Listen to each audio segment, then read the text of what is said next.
kusugnay magaalada Burco waa maalintii toddobaad ama sabti ka sabti saawgeed waxaan noo haray muddo 2 cisho ah oo xaruntu ay sii furnaan lahayd sida xaqiiqada ah waxaan la kulannay culamadii magaalada sidaas awgeed kulankaas culamadu wuxuu ahaa culamadu miday aniga igu nasteexaynayeen amaba insha allahu tacaala waxyaabaha inta badan ay culamada soo qaataan ee naga qaldan insha allahu taala kaga wada hadalnay waana aqbalnay culamada sida nidaamka ah ee khayrka uu ku jiro ee nasteexadu ay ahayd xalay insha allahu taala arrimahoodii hadalladoodii ay u soo bandhigeen culamada waxyaabaha ugu badan ay maaragtay xalay dul istaageen waxaa ka mid ahaa dadka maaragtay xanuunsanaya ee dumarka ah ee maaragtay la qaqabanayo awalan sidaasoo kale culammadu waxay ka hadleen dadka faraha badan ee meesha isugu imanaya sixadooda iyo amnigooda sidaasoo kale culammadu waxay ka hadleen biyaha qur-aanka lagu tufaya haddaysan samsam ahayn sidaasoo kale iyo waxyaabo fara badan oo maaragtay dee shakhsiyan aniga igu saabsan culammadaasi waxaa ka mid ah xalay aan la kulmay sheekh cali mawliid khayr allah siiyo iyo sheekh yuusuf maxamed diiriye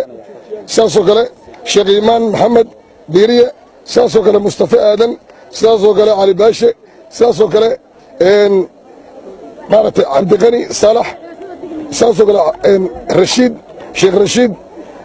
xasan aadan sidaasoo kale xasan abukar sidaasoo kale cabdullaahi khaliif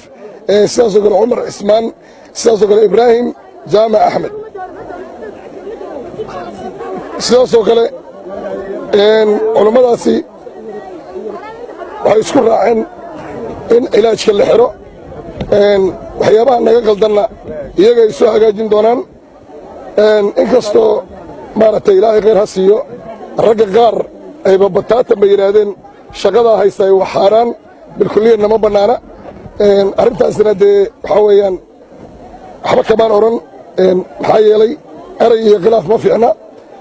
ragga kale ee khayrka badan ee camalkan u diyaarka inay saxaanna waa ka qaadannay maadaama ay noqdeen 10 sanay shaqaynayey dad diin sheeganaya inta ii yeeray gogol ila fadhiistay waxaan uga dhigay abaalmarin inaanan wax allaali waxay la yimaadaan iyo mowqifkay qaataan aanan marnaba ka hadlin ilaahay subxaanahu wa tacaala wuxuu qadaray in badanoo ka mid a inta rag culamo sheeganaya noo yimaadaan ama yuutubada naga eegaan inay halkaa ka caytamaan iyagoon u fiirsan waxaan nahay iyo waxaan qabanayna laakiin culammadii xalay maadaama ay ii yeereen oo ay yidhahdeen waa kuu nasteexaynaynaa nasteexadoodii waxaa weeyaan waa soo qaatay muhiimaddana waxay noqotay in cilaajka la xiro arrinkana la hakiyo kadibna qaabka loo shaqaynayo iyaga ay maaragtay soo adorisaan sidan si ka fiican ama nidaam ka wanaagsanna culammada ay noo keento waana ka aqbalnay waan uga mahadnaqaynaa waxaan leeyahay dadka reer Burco maa in meesha nagala xiray maa in la cayrsaday alculamaa warasatul anbiyaa culammadu waa hoggaankii ummadda weeyaan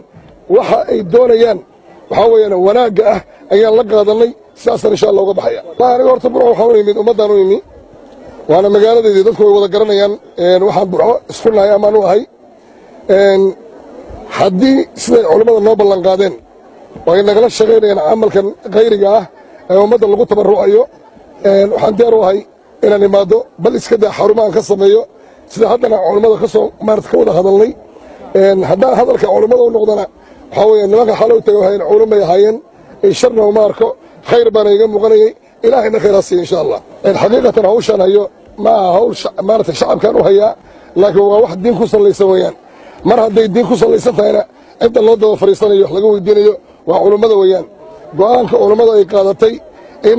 la yara hakiyo maadaama dadkina ay xadka ka baxeen ummaddii aan la kala celin karin iyagana ay tilmaameen arrimo badan oo mukhaalifo shareecada islaamka ku ah arrintana 10 sanaan soo wadnay waxaan qabanaynana waa wax iska cad maadaama arrinka sidaa uu noqday culammadu ay maaragtay go'aankaas soo saareen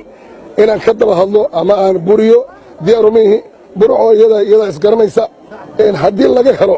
inaan maaragtay shaqadii culammadu ay dib u sii furto oo ay arrimihii si maaragtay sii wanaajiyaan waanu imanaynaa meelaan u furaynaa culammadana waa ku ballannay maadaama laba cisho ii dhinnayd cibrada inaan qabto kadibna aan soo noqdo iyagaan u imaado hawshan iyagay tarkiisiyaan sidaasaan ku ballannay